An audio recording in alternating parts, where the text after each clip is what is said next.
भगवान श्री कृष्ण द्वारा परम सत्य उपदेश। गीता सार।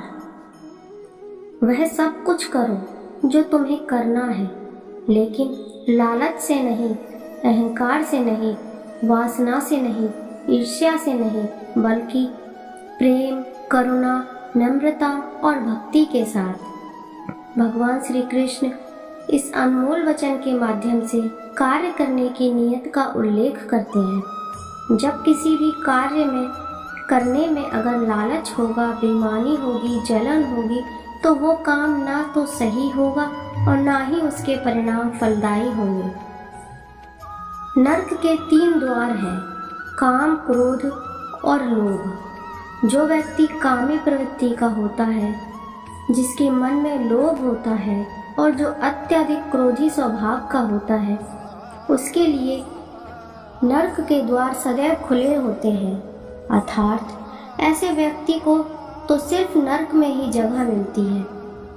मैं ही सृष्टि हूँ, मैं ही सृष्टि का आदि हूँ, मध्य और अंत हूँ। भगवान श्री कृष्ण ही इस सृष्टि के पालनहार हैं। वही इस संसार की शुरुआत थे, वही मध्य है और वही अंत होंगे। जो आप चाहते हैं उसके लिए नहीं लड़ते हैं, तो जो खोया उसके लिए मत रोओ। मनुष्य सब कुछ चाहता है, पर सब कुछ उसे नहीं मिल सकता। आपको जो नहीं मिला उसके लिए पश्चाताप मत करो, और जो आपसे खो गया है, जो आपसे अलग हो गया है, उसके लिए निराश भी मत हो। मैं सभी प्राणियों के हृदय में स्थित आत्मा हूँ। मैं सभी प्राणियों का आदि हूँ, मध्य हूँ और अंत भी हूँ। हर व्यक्ति श्री कृष्ण से जुड़ा है और श्री कृष्ण हर व्यक्ति से जुड़े हैं। वही हमारे आदि, मध्य और अंत हैं। ठंड या गर्मी, सुख या दर्द का अनुभव करें। ये अनुभव क्षणभंगुर है। वे आते हैं और जाते हैं, उन्हें धैर्यपूर्वक सहन करें। समय एक सा नहीं रहता। आज दुख है तो कल सुख भी आएंगे, और सुख के बाद दुख भी आना स्वाभाविक है। आपको पूरे धैर्य और श्री कृष्ण पर विश्वास के साथ अपना जीवन निर्वाह करना चाहिए। सत्य कभी नष्ट नहीं हो सकता। अच्छा करने से नहीं डरना चाहिए। लोग अक्सर सच कहने से बचते हैं या डरते हैं, पर सत्य कभी छुप नहीं सकता और ना ही कभी मिट सकता है। कितना भी छुपा ले, पर सच तो उजागर होकर ही रहता है। इसीलिए जो बात सच है, सच पर आधारित हो, उसे करने या कहने और मानने से कभी नहीं डरना चाहिए। इस शरीर का मोह मत करो। यह तो माटी है, माटी में मिल जाएगा। अमर तो आत्मा है, जो परमात्मा से मिल जाएगी। लोग अपने शरीर को सुंदर बनाने में लगे रहते हैं, पर आत्मा की सुंदरता शरीर की सुंदरता से कहीं ज़्यादा महत्वपूर्ण है। शरीर तो नश्वर है, मिट्टी ही तो है, मिट्टी ही में मिल जाता है, पर आत्मा अमर है।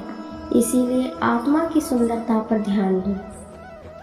आत्मा की सुंदरता अपने को श्री कृष्ण में लीन करने से मिलती है। जो हुआ अच्छा हुआ, जो होता है अच्छे के लिए होता है। कभी कभी विपरीत परिस्थितियां हमारी वर्तमान स्थिति को अच्छा करने के लिए आती हैं। मन चंचल है, इसे और संयमित करना कठिन है, लेकिन यह अभ्यास से वश में हो जाता है।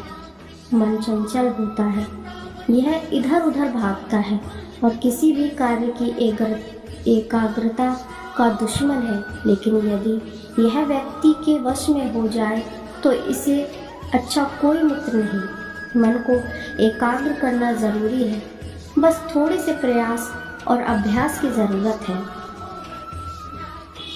मेरे लिए कोई ना घृणित है और ना ही कोई प्रिय, ना कोई निर्धन है और ना ही कोई धनी। बस जो भी भक्ति भाव के साथ मुझे याद करते हैं, मैं उनका हूँ और वो मेरे हैं। श्री कृष्ण उन्हीं के हैं जो श्री कृष्ण के हैं।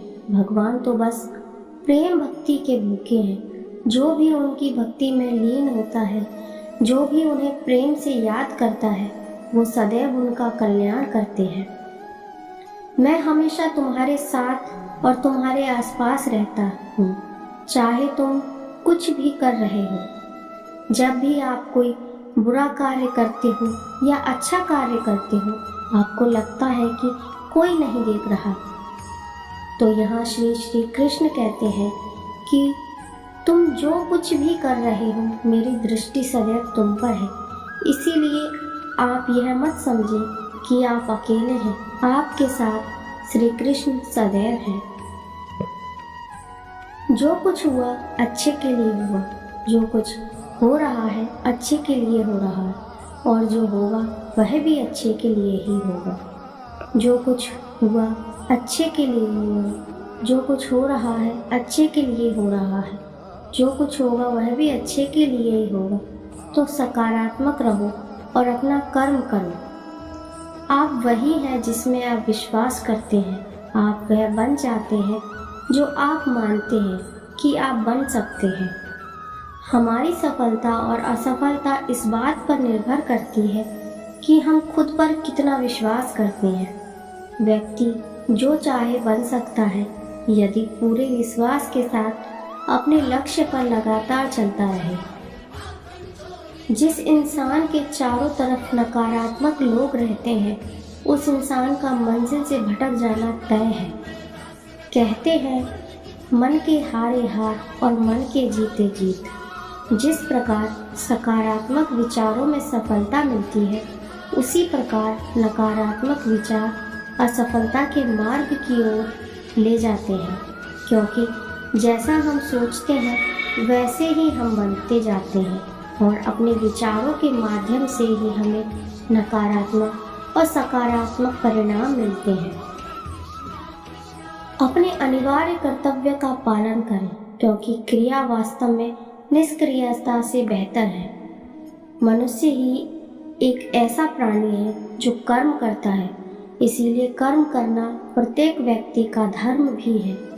कर्म करने वाला व्यक्ति कर्मवीर कहलाता है। इसीलिए कार्य करते रहना खाली बैठे रहने से हमेशा बेहतर होता है। जहाँ भी सभी मनुष्य के स्वामी कृष्ण हैं और जहाँ अर्जुन सर्वोच्च धनुर्धर है, वहाँ भी निश्चित रूप से ऐश्वर्य, विजय, असाधारण शक्ति और नैतिकता होगी। श्री कृष्ण जगत के पालनहार और धनुर्धरों में श्रेष्ठ अर्जुन जहाँ होते हैं, वहाँ निश्चित ही विजय होती है, असाधारण शक्ति और नैतिकता होती है। समय हमेशा चलता रहता है, कभी नहीं रुकता।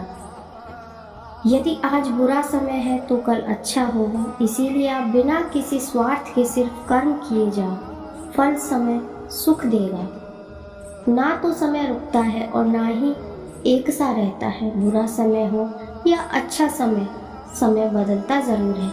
आज बुरा है तो कल अच्छा, और अच्छा है तो फिर बुरा समय ज़रूर आएगा। सुख के बाद दुख, दुख के बाद सुख आते जाते रहते हैं। इसीलिए इस पर हमारा कोई वश नहीं है, लेकिन कर्म पर हमारा वश जरूर है। आप सिर्फ कर्म करिए, फल की चिंता किए बगैर। समय आने पर फल जरूर मिलेगा। जो अहंकार से मोहित हो जाता है, वह सोचता है मैं करता हूँ। जो अज्ञानी व्यक्ति होता है, यह गलतफहमी पाल लेता है कि मैं करता हूँ, सभी कार्य मेरे द्वारा किए जा रहे हैं। ऐसा जान उसमें अहंकार घर कर लेता है। परंतु इस सृष्टि में जो भी हो रहा है, वो तो प्रकृति द्वारा किए जा रहा है। अज्ञानता के कारण व्यक्ति में जो मैं का अहंकार जन्म लेता है, तो उसका पतन होना निश्चित है। मैं किसी का भाग्य निर्माण नहीं करता। हर व्यक्ति अपना भाग्य स्वयं बनाता है। श्री कृष्ण कहते हैं कि वो किसी के भी भाग्य के निर्माता नहीं है। व्यक्ति खुद ही अपना भाग्य लिखता है। आप जैसा बीज बोओगे, आप वैसी फसल ही काटोगे। आप जैसा कर्म करोगे, आपको वैसे ही परिणाम मिलेंगे। यदि विद्यार्थी मन लगाकर पढ़ाई करेंगे तो परीक्षा में सफल जरूर होंगे। इसीलिए हर व्यक्ति का भाग्य तभी बदलेगा जब वो ऐसे कर्म करेगा। बुरे कर्म करने नहीं पड़ते, हो जाते हैं, और अच्छे कर्म होते नहीं, करने पड़ते हैं। क्या गया है तुम्हारा जो तुम रोते हो? तुम इस संसार में क्या लाए हो जो तुमने खो दिया? तुमने क्या पैदा किया जो खो दिया? क्योंकि तुमने जो भी लिया यहीं से तो लिया, और जो भी दिया यहीं पर दिया।